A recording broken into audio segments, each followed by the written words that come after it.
Bismillahirrahmanirrahim. Alhamdulillahirabbil alamin. Allahumma shalli wa sallim ala sayyidina Muhammadin miftahi babi rahmatillah adada ma fi ilmillah. Salatan wa salaman daimaini bidawami mulkillah wa ala alihi wa sahbihi. Assalamualaikum warahmatullahi wabarakatuh. Teman-teman semuanya, kaum muslimin dan muslimat dimanapun berada, alhamdulillah kita berada di tahun baru 1442 Hijriah. Di hari pertama bulan Muharram, mudah-mudahan kita semua bisa menjadi seperti bayi yang baru lahir. Ya, bayi yang baru lahir seperti kertas putih yang belum ada coret-coretannya. Maksudnya apa? Tidak punya dosa, tidak punya salah, karena sudah diampuni, dimaafkan oleh Allah Subhanahu wa taala. Amin Allahumma amin. Yang lewat biarlah sudah lewat. Yang sekarang yuk kita isi dengan kebaikan, dinikmati. Yang akan datang itu misteri, kita nggak pernah tahu bisa sampai atau tidak, maka pasang niat yang baik-baik. Ya, pasang harapan yang besar. Itulah cara melangkah setiap hamba Allah Ta'ala dalam mengarungi samudera kehidupan. Jadi orang hidup itu dikatakan oleh para ulama as-sufi ibnu waqtih. Yang namanya sufi, orang yang selalu mengolah hatinya dengan menghias lahirnya dengan berbagai kebaikan, menghias lahirnya dengan perintah-perintah Allah Ta'ala dan dijauhkan dari larangan Allah Ta'ala, menghias hatinya dengan keindahan-keindahan dan membersihkannya dari segala kotoran. Sufi yang seperti itu dikatakan ibnu waqtih, orang yang hidup di masa kini, bukan orang yang hidup di masa lalu. Banyak orang itu hidupnya di masa lalu. Ada pula orang yang hidupnya di masa depan. Dia nggak sadar kalau waktunya bukan nanti, waktunya bukan kemarin. Waktunya adalah sekarang. Ya, waktunya adalah sekarang. Ikhwani rahimakumullah, itu yang pengen saya jabarkan berkaitan dengan tema yang diangkat. Ya, yang ingin saya jabarkan. Mudah-mudahan saya diberi pemahaman, diberi ilmu, dan diberi kemampuan untuk mengamalkannya dan menyebarluaskannya. Begitu juga antum semua yang menyaksikan saya saat ini, mudah-mudahan dapat hal yang sama dan lebih. Amin. Ikhwani rahimakumullah, hidup bukan untuk berada di masa lalu. Jadi masa lalu itu cukup disadari, yang baik sekarang kita syukuri, yang buruk kita istighfari, minta ampun sama Allah Subhanahu wa taala. Caranya apa? Dengan menikmati masa sekarang. Jadi jangan sampai masa sekarang hanya untuk menyesali masa lalu. Wah, seandainya dulu, kalau dulu saya tidak begini, kalau seandainya, buang semua itu. Yang ada adalah sekarang, saat ini. Saat ini saya dikasih Allah sehat, saat ini saya dikasih Allah waktu, saat ini saya dikasih Allah banyak kenikmatan yang tak terkira. Saya akan pakai ini untuk membuat Allah senang. Ridha, untuk membuat Allah senang dengan saya, membuat Allah cinta kepada saya. Kalau kita hidupnya seperti itu, mensyukuri yang ada saat ini, otomatis hal-hal yang buruk di masa lampau itu akan sirna dengan sendirinya. Karena orang yang syukur, orang yang mensyukuri keadaannya sekarang, maka oleh Allah Subhanahu wa taala akan diberi tambahan nikmat, dan tambahan nikmat. Di antara tambahan nikmat yang paling besar itu adalah bisa taat dan bisa jauh dari maksiat. Itu tambahan nikmat yang paling besar. Bisa taat dan bisa jauh dari maksiat. Dosanya yang lampau otomatis diampuni oleh Allah Subhanahu wa taala karena Allah senang sama dia. La in syakartum la azidannakum wa la in kafartum inna adzabi lasyadid. Kalau orang yang kufur nikmat dikatakan siksanya pedih. Kalau orang yang mau mensyukuri nikmat, maka ditambah nikmat. Ditambah nikmat ya otomatis dosanya dihapus. Karena orang punya dosa kan bukan dalam nikmat, tapi dalam azab. Ya, dalam azab. Karena itu fokusnya sekarang, saat ini. Saat ini saya harus ngapain ya? Saat ini harus ngapain? Saat ini saya harus apa? Daripada mikir yang panjang-panjang, kalau saat ini lagi berada di hadapan orang tua, nikmati orang tua.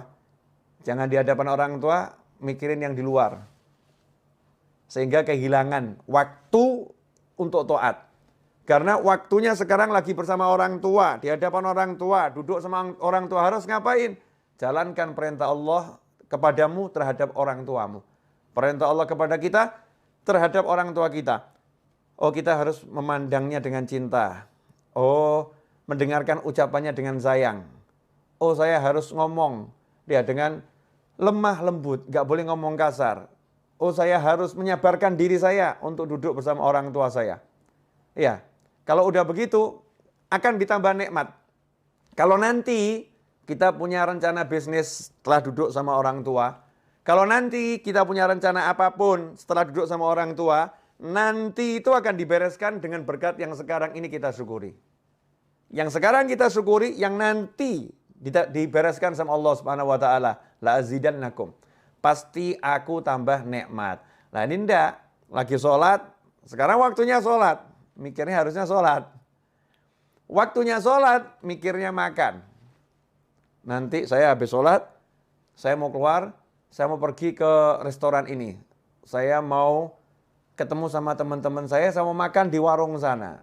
Nanti habis sholat, saya mau cari di menu, ya warung-warung online. Ya. Ada warung online banyak, restoran online, saya mau cari menunya apa, habis sholat. Tapi mikirnya dalam sholat. Sehingga kehilangan waktu sholat, nikmat sholat.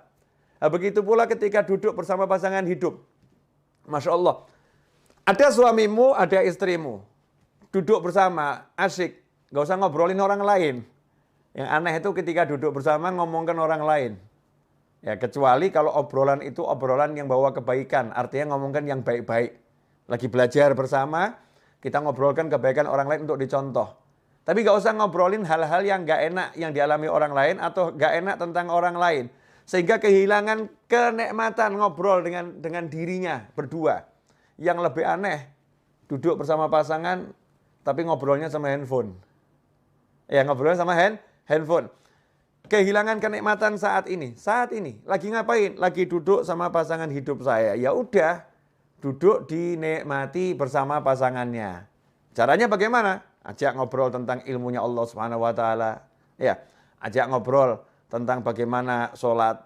Ajak ngobrol tentang bagaimana zikir.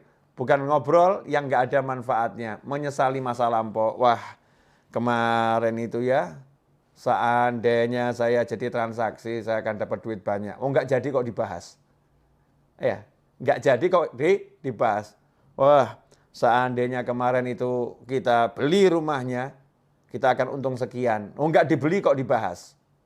Nggak dibeli kok dibahas. Jadi hidupnya di masa lampau, duduk bersama pasangannya bukan ngobrolkan akhirat, yang diobrolkan al-fulus, wal duit, dinar, wa dirham. Yang diobrolkan cuma uang dan uang dan uang. Ad-dunya, wa dunya, wa dunya.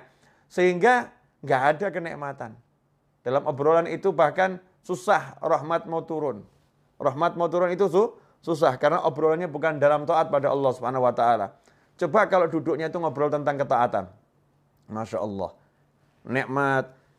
Contoh tentang ketaatan, bab masakan itu ketaatan loh. Suami sama istri duduk, makan sayur asem. Suaminya ngomong, enak bener nih sayur asemnya nih. Ini kan lagi ngomentari makanannya istri, ya bersama istri di meja makan atau di tempat makan. Enak bener ini, Masya Allah. Seger badan jadinya rasanya. Istri yang jawab, ini mas bisa aja. Padahal ini gak enak nih pasti ini. Nyindir-nyindir ini. Enggak nih enak bener ini. Kelihatannya obrolan biasa. Tapi ini taat. Sebagaimana disebutkan dalam sebuah riwayat. Dudukmu bersama pasangan hidupmu untuk menyenangkan hatinya. Di jalan Allah Ta'ala lebih utama daripada iktikaf. Di masjidku ini 1 tahun. Aukamaqala SAW. Di riwayat seperti itu. Itu nikmat. Kemudian yang lebih menyedihkan lagi. Ya, menyedihkan lagi. Waktunya sekarang untuk melamunkan masa depan.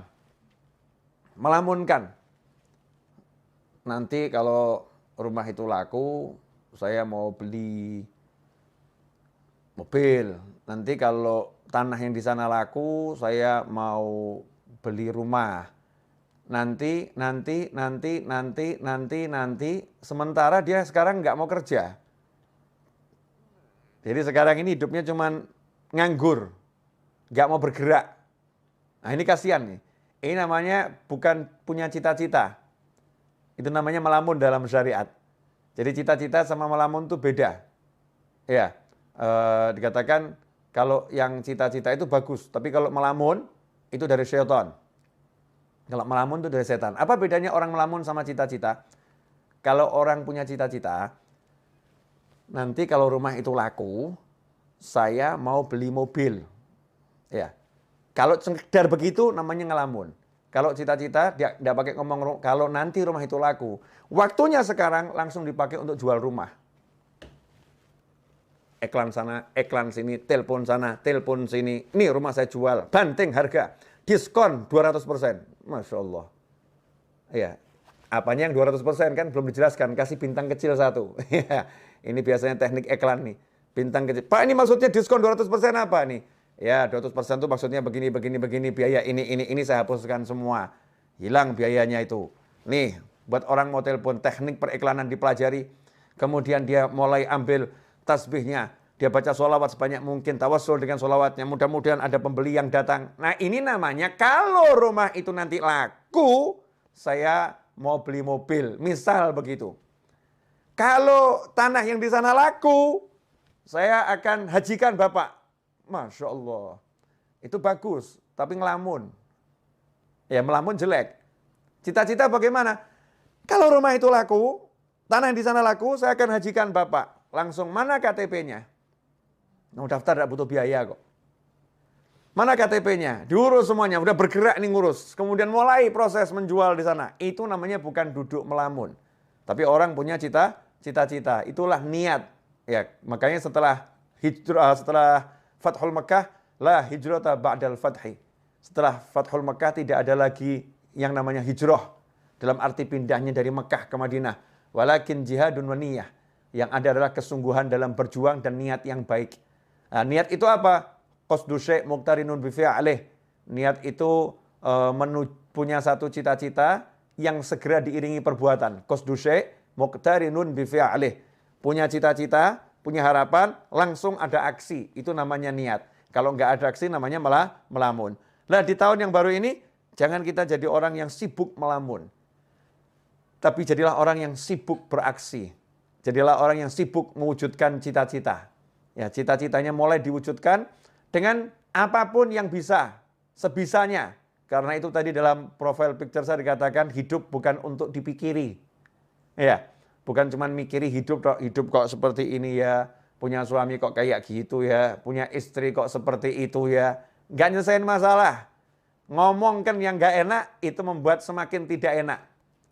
Memperbincangkan yang jelek membuat semakin jelek. Ya, memperbincangkan yang negatif menjadi energi yang negatif. Ngomong yang baik-baik maka menjadi yang baik. Ini yang ngomong bukan saya, yang ngomong Nabi Muhammad SAW. Man kana yu'minu billahi wal yaumil akhir fal yaqul khairan au liyasmut. Barang siapa iman, percaya, man kana yu'minu billahi wal yaumil akhir, kepada Allah dan hari akhir, fal yaqul khairan. Hendaknya dia ngomong yang baik. Ngomong yang baik. Kalau tidak bisa, diam saja. Bahkan sampai komentari makanan yang nggak enak itu nggak boleh. Kalau suka, makan. Ya. Kalau suka, makan. Kalau enak itu dikomentari yang positif. Kalau nggak enak, diam. Nggak usah dimakan. Udah diam, jangan dikomentari. Karena mengomentari makanan yang nggak enak itu nggak boleh. Ya mencela makanan itu nggak boleh. Tapi Habib, saya pengen ini masakannya jadi enak. Ini makanannya nggak enak. Gimana cara komentarinya? Ya, komentari yang cerdas. Yang saya syariat. Caranya gimana? Makanan ini enaknya luar biasa. Kalau garamnya dinaikkan sedikit. Ya, garamnya tambah sedikit, enaknya luar biasa. Positif. Bukan hal yang negatif. Itu yang diajarkan Nabi Muhammad SAW. Rasul nggak suka kita ngomong yang negatif, ngomong yang jelek-jelek, ngomong yang buruk-buruk. Ngomong yang buruk mendatangkan keburukan. Ngomong yang jelek mendatangkan kejelekan. Suasananya nggak enak. Ruhaniyahnya nggak enak. Karena itu ikhwani rahimakumullah, hidup bukan untuk dipikiri. Mikirin yang kemarin-kemarin apalagi Masya Allah. Kemarin saya kok sholat subuhnya terlambat ya. dulu ya sholat subuhnya terlambat. Mikirin doang. Mikirin tok. Ya, nggak ada manfaatnya. Bukan begitu caranya. Caranya apa? Cukup dengan satu kalimat dalam hati, kemarin saya banyak dosa, sekarang saya mau banyak taat. Selesai. Jadi bukan waktunya habis untuk mikir, kemarin kok sholat subuh begini ya, kemarin ya sholat zuhurnya begini ya, kemarin mikir aja. Waktunya mikir yang tadi itu, kalau udah untuk aksi, Masya Allah. Langsung dia banyak sholat sunnahnya. Ditanya sama orang, kenapa kamu banyak sholat sunnah? Wah, sholat saya yang dulu-dulu tidak beres nih. Ini sunnahnya buat nambah ini. Kemudian dia qadha sholatnya. Qadha, kenapa kamu qadha sholatmu? Wah, dulu saya sering subuh nggak sholat ini. Sekarang saya mau qadha sekarang ini. Saya mau qadha sekarang. Jadi bukan hidup dalam lamunan, tapi hidup dalam aksi. Kalau udah hidup kita dalam aksi ketaatan, maka hidup itu akan penuh dengan kenikmatan. Kalau hidup dalam aksi ketaatan, maka hidupnya akan penuh dalam kenikmatan. Karena itu para ulama mengatakan nikmat yang kami rasakan dalam hati ini, nikmat yang kami rasakan dalam hati, kalau para bisnismen, para raja, para penguasa mengerti nikmat yang kami rasakan, mereka akan berjuang untuk merebutnya dari kami dengan apapun yang bisa mereka lakukan. Kalau tahu ya, mereka akan merebutnya dengan apapun yang bisa mereka lakukan. Ya, tapi karena mereka nggak tahu, dan toh kalau tahu juga nggak bisa. Kenapa? Tempatnya di hati. Gimana mau merebut hati? Susah. Yang di hati mau diambil tuh susah, nggak bisa. Bisanya dengan cara melakukan hal yang sama. Kalau mau merasakan nikmat yang dimiliki oleh para aulia usholihin, nikmat yang dimiliki orang-orang soleh, ya tiru aja yang dilakukan orang-orang soleh.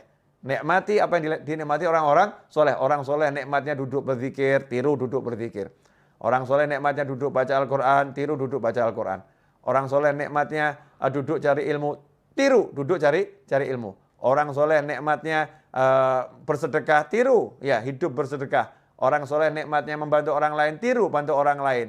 Dan seterusnya dan seterusnya. Nanti Allah Ta'ala akan memberi kita rasa nikmat seperti beliau-beliau. Dan ketika kita mencontoh pun udah ada nikmatnya. Naik kadarnya, dan terus akan semakin besar. Ikhwani rahimakumullah. Tentunya dalam menjalani hidup itu bukan untuk dipikiri tapi dijalani. Bukan berarti kemudian mulus. Dalam menjalani hidup, namanya juga manusia. Menjalani hidup pasti ada musuh. Nggak mungkin nggak punya musuh.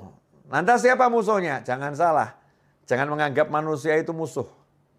Karena manusia itu semuanya bersaudara. Semuanya kalau ditanya, kamu anak cucu siapa? Kami Bani Adam, anak cucu Adam. Semuanya saudara. Ya, manusia itu semuanya bersaudara. Memang tingkat persaudaraannya beda-beda. Tapi pada aslinya semua manusia bersaudara. Musuhnya manusia itu adalah siapa? Ya, wahfadil qalba an yulima bihi syaitan wan nafsu wal hawa wad daniyah. Pertama setan, kedua nafsu, yang ketiga hawa alias ego, yang keempat daniyah, dunia. Itu musuhnya manusia. Setan, nafsu, hawa, dunia. Setan jelas nggak kelihatan. Kadang-kadang setannya juga menjelma jadi manusia, betul-betul menjelma jadi manusia. Kadang-kadang, dan itu sering, setannya menggunakan manusia, masuk dalam tubuhnya manusia, berbicara sebagai manusia, bertindak sebagai manusia, menulis sebagai manusia, padahal semua itu setan yang melakukannya, setan yang mengontrolnya, setan yang berbuatnya. Itu musuh yang pertama. Kemudian nafsu. Nafsu itu adalah kendaraan. Karena nafsu adalah keinginan. Kalau nggak punya nafsu, bahaya. Nggak punya nafsu makan, nggak punya nafsu minum, nggak punya nafsu hidup, repot tuh. Jadinya putus asa. Nafsu itu untuk dikendalikan. Dia kendaraan, dikendalikan. Kalau nafsu dituruti, jadi musuh. Makan, pengen makan. Makan terus, jadi musuh, jadi penyakit. Ya. Kemudian nafsu-nafsu yang lain. Kalau diturutin, jadi maksiat. Na'udzubillah min dzalik. Makanya dikendalikan. Hawa. Wah, ini hawa ini kendaraan iblis terbesar. Karena sifatnya sifat turunan iblis. Apa itu? Ego. Tidak mau dikalahkan. Ya, hawa itu ego. Tidak mau dikalahkan. Maunya menang sendiri. Itu ego. Nah, makanya iblis dilaknat karena dia punya ego yang besar. Disuruh sujud kepada Nabi Adam alaihissalam, iblis tidak mau. Karena itu iblis diusir dari rahmatnya Allah Ta'ala. dibuang dari rahmatnya Allah Ta'ala, nggak dapat rahmatnya Allah Ta'ala. Karena itu dikatakan iblis dilaknat. Kenapa? Karena dengan egonya dia nggak mau sujud, dia sombong kepada Allah Subhanahu Wa Ta'ala. Sombongnya itu dengan tidak mau menjalankan perintah Allah untuk sujud kepada Nabi Adam alaihissalam. Ini ego. Nah kalau kita jadi muslim jangan dikendalikan ego. Nggak mau dikalahkan. Jadikan ego kita itu ego yang baik. Ya, saya kalau baca Al-Quran nggak mau ada yang mengalahkan saya ini. Saya mau paling hebat sendiri baca Al-Qurannya. Tapi kalau ada yang mengalahkan senang, alhamdulillah ya. Ternyata dia lebih hebat dari saya. Jangan sampai egonya ego yang negatif, nggak mau dikalahkan. Misal, biasa ngurusin masjid. Masjid sebelah kok ngundang ustadznya ustadz nasional yang jamaahnya banyak. Masjid kita ngundang ustadz itu, ustadznya nggak mau datang. Egonya muncul, nggak mau dikalahkan. Buat segala macam cara, kalau di tempat saya nggak bisa, di tempat dia juga harus nggak bisa. Ya, akhirnya membuat berbagai fitnah. Gimana caranya biar pengajiannya batal? Ini ego yang buruk. Naudzubillah min dzalik. Di kantor, ya, nggak mau dikalahkan jabatannya dengan kawan-kawannya. Dengar kok ada satu kawannya naik pangkat, mau diletakkan di jabatan yang lebih tinggi. Wah, nggak mau dikalahkan dia, nih muncul egonya. Terus gimana caranya? Dia cari kelemahan kawannya itu, kemudian dia fitnah gimana caranya, yang penting biar namanya jatuh. Ini namanya ego. Naudzubillah min dzalik. Kemudian dunia, Masya Allah, segala sesuatu selain Allah Ta'ala. Ini tidak boleh ada dalam hati kita. Mau istri, mau anak, mau suami, ya siapapun selain Allah nggak boleh ada dalam hati. Bolehnya masuk hati harus lewat Allah Subhanahu Wa Ta'ala. Harus bismillah, harus ada Allahnya. Anak ada dalam hati karena Allah. Mencintainya karena Allah. Menyayanginya karena Allah. Makanya begitu anaknya nggak mau sholat, orang tuanya harus marah. Ya, orang tua harus marah. Nah, itu namanya karena Allah Subhanahu Wa Ta'ala. Pasangan hidup, istri. Istri kalau menghalangi suami untuk bakti sama orang tuanya, suaminya harus marah. Nggak bisa, saya tidak bisa mencintaimu mirip orang tua saya. Apalagi lebih. Mirip saja nggak bisa. Nomor satu, cinta saya harus orang tua saya. Begitu Allah saya ngajarin saya. Begitu Allah saya perintahkan saya. Dimasukkan istri ke dalam hati juga karena Allah Subhanahu Wa Ta'ala. Pekerjaan boleh masuk dalam hati kalau karena Allah Subhanahu Wa Ta'ala. Ini saya mau cari nafkah. Pekerjaan ini penting untuk berikan nafkah kepada keluarga saya yang halal.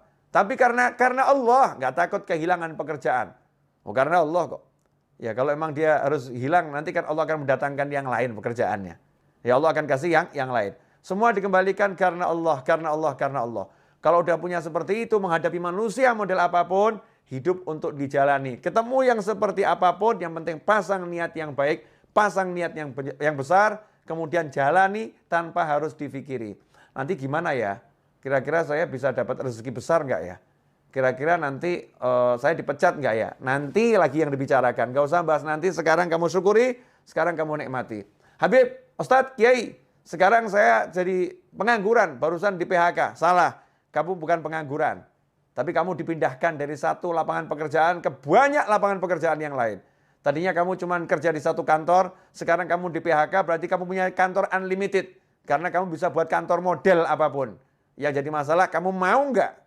Ya, kamu mau atau tidak? Kamu menganggap dirimu pengangguran atau dirimu adalah orang yang punya kesempatan kerja lebih besar?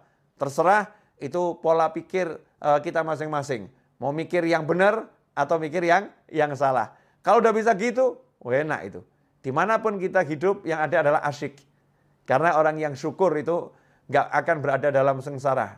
Orang yang syukur selalu dalam nikmat dan nikmat dan nikmat dan nikmat. Ikhwani rahimakumullah. Nah, merdeka. Ya itulah orang yang merdeka. Orang yang merdeka itu seperti ketika Pak Karno dan Bung Hatta serta tokoh-tokoh nasional, para ulama memproklamirkan kemerdekaan. Maaf, belum ada negara yang mengakui secara tertulis Indonesia sebagai negara. Belum ada. Kalau mikir gitu, kapan merdekanya? Ini kita belum kontak negara-negara lain loh. Ada yang dukung enggak ya? Nanti kira-kira gimana ini kalau setelah kita proklamirkan seperti apa ya? Kalau mikir begitu nggak pernah merdeka Indonesia. Tapi langsung pekik merdeka diteriakkan, 17 Agustus 45 diproklamirkan, ya merdekalah kita. Setelah itu baru kita urus. Bergerak. menjalani kehidupan kemerdekaan. Pasang niat yang besar menjadi bangsa yang merdeka. Hasilnya apa? Merdeka. Ada kurang lebih 10 negara memberikan dukungan atas kemerdekaan Indonesia. Diawali Palestina, Mesir, Yaman, Saudi Arabia, dan seterusnya. Bisa kita baca di sejarah kemerdekaan bangsa kita ini. Ikhwani rahimakumullah. Ya, itulah cara berpikir orang yang sudah mengerti. Ya, sudah mengerti bahwasanya hidup itu untuk dijalani bukan dipikiri, tentu dengan niat-niat yang baik. Nah, kemerdekaan ini pada hakikatnya adalah bebas dari penjajahan. Sementara saat ini kita sebagai pribadi manusia, kita sendiri nggak bebas dari penjajahan nafsu. Masya Allah. Penjajahan nafsu, misal nafsu merokok. Nafsu merokok. Dikasih tahu sama dokter, Bapak ini sakit paru-paru, agak berat Pak, harus berhenti merokok. Kalau Bapak lanjutkan, nyawa Bapak bisa melayang. Ini karena nafsu merokoknya kuat, nyawa itu melayang nggak dipikirkan, udah mati urusannya Allah. Nanti kalau udah takdirnya mati ya mati, kalau belum waktunya ya nggak akan mati. Pakai dalil takdir pula ini. Untuk menuruti hawa nafsu pakai dalil takdir. Dia nggak bisa mengendalikan nafsunya ini. Rokok berhenti dulu ya, saya lagi sakit nih, berhenti kamu. Nggak bisa. Nggak bisa ngomong gitu sama rokok, nggak bisa. Baru sama rokok saja udah dijajah. Masya Allah, itu yang bab rokok. Ada lagi yang bab lain. Ya, kebiasaan yang negatif. Ya, kebiasaan yang negatif. Masing-masing kita ini punya sesuatu yang mungkin menuruti nafsu. Makan, Masya Allah. Dokter melarang ya berdasarkan ilmunya. Bapak tidak boleh makan ini mengandung kolesterol, ini membahayakan jantung Bapak. Tapi nafsunya suka ini, makannya enak semua ini. Ini kalau nggak makan begini rasanya nggak hidup, Masya Allah. Nggak makan begini rasanya nggak hidup, nafsunya itu. Ini kalau diturutin, nggak berhenti dari makanan macam-macam tadi, maka akan jadi sakit yang semakin parah dan akan menghilangkan nyawa. Na'udzubillah min dzalik. Muslim yang merdeka, dia bisa katakan sama nafsunya, stop dulu ya, sampai kondisi saya itu sudah betul-betul baik. Nanti kalau udah baik, kita akan dialog lagi. Enaknya kamu saya makan 1 bulan berapa kali? Ya, dalam seminggu berapa banyak saya makan kamu nih. Dialog sama nafsunya nih. Nafsunya dikendalikan, itu baru muslim namanya.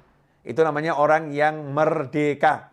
Ya, orang yang merdeka. Kalau belum begitu, masih dijajah oleh setan, nafsu, hawa, dan dunia. Yang paling kesian yang dijajah sama dunia, Masya Allah.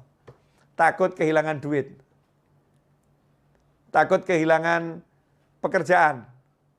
Gara-gara takut kehilangan pekerjaan, disuruh melakukan yang haram apapun dijalani. Daripada saya kehilangan pekerjaan, nyerempet haram dikit gak jadi masalah. Masya Allah. Nyerempet yang haram dibilang gak jadi masalah. Na'udzubillah min dzalik. Gara-gara takut kehilangan pekerjaan, jelas-jelas ibunya di desa memanggil, nak pulang, temanin ibu. Ibu sudah tua, ibu gak mau meninggal sendirian. Pulang kamu nak, temanin ibu. Dia katakan, maaf bu, saya gak bisa pulang.